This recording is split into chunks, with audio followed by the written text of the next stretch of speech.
육군사관학교는 1946년에 개교하여 2021년 현재 그 역사만 벌써 75년이 넘어가는 사관학교입니다. 육군사관학교는 1946년 개교 당시 남조선 경비사관학교라는 명칭을 쓰고 있었죠. 지금의 명칭인 육군사관학교가 된 것은 1948년 대한민국이 건국되고 나서부터였습니다. 육군사관학교에서 가장 운이 나빴던 기수는 생도 2기생들이었습니다. 생도 2기생들은 육사 입교한 지 한 달이 채 안 되어 한국 전쟁이 터지면서 바로 전선에 투입되었기 때문이었죠. 이 한국 전쟁으로 생도 2기생 333명 중 무려 143명이 전사 혹은 실종이 되어버렸습니다. 때문에 1996년 육사에서는 생도 2기생 전원에게 명예 졸업장을 수여하여 그들의 희생과 헌신을 기리었죠. 육군사관학교는 대통령을 가장 많이 배출한 학교입니다. 박정희 전 대통령, 전두환 전 대통령, 노태우 전 대통령 등이 육군사관학교를 나온 바 있죠. 때문에 육군사관학교는 출세가 보장된 학교라는 인식이 강했습니다. 실제로도 1971년에 졸업한 육사 27기생을 보면 188명의 졸업생 중 무려 41명이 장군으로 진급하였죠. 때문에 7, 80년대 당시 육군사관학교의 경쟁률은 극악의 경쟁률을 보였습니다. 일례로 1978년에 입교한 육사 38기생들의 경쟁률은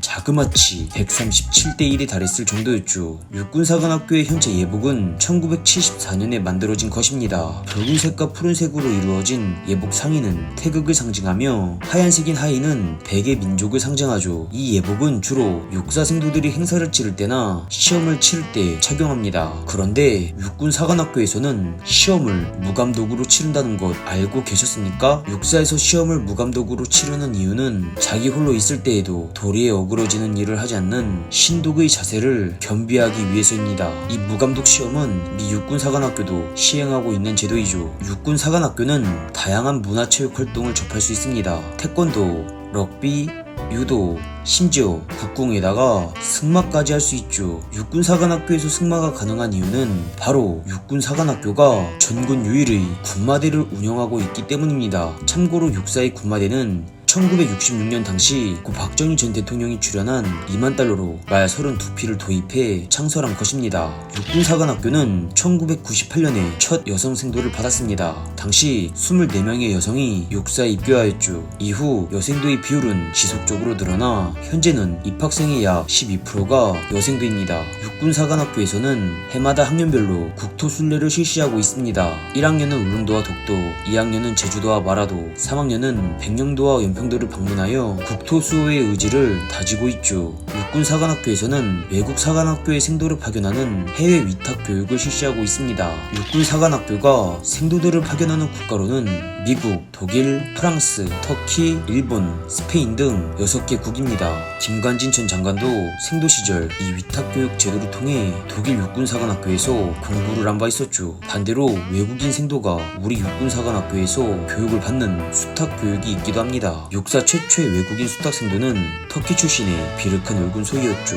육군사관학교는 국내에서 가장 오래된 군사박물관인 육군박물관이 있습니다. 1983년에 지어진 육군박물관은 조국 통일의 길을 연다 라는 의미로 열쇠 형태를 하고 있죠. 이곳에는 6.25 전쟁과 월남전 참전기념물, 심지어 마지막 남은 대한제국 장교였던 황석 부위가 입었던 예복이 있기도 합니다. 육군사관학교를 나타내는 가장 대표적인 건물은 교훈탑입니다. 육군사관학교에 따르면 이 교훈탑은 높이 64m로 지어졌는데 하필 64m인 이유가 육사를 상징하는 뜻에서 그렇게 지어진 것이라고 하죠. 또한 교훈탑 외벽에는 졸업생 명단이 단 한 명도 빠짐없이 동판으로 새겨져 있습니다. 당시 교훈탑을 건축하는 데 일조했던 김원석 공간건축 고문의 말에 따르면 졸업생들이 할아버지가 되더라도 긍지를 갖고 손자들에게 이야기할 수 있게 동판에 졸업생 명단을 새겨 넣은 것이라고 하죠.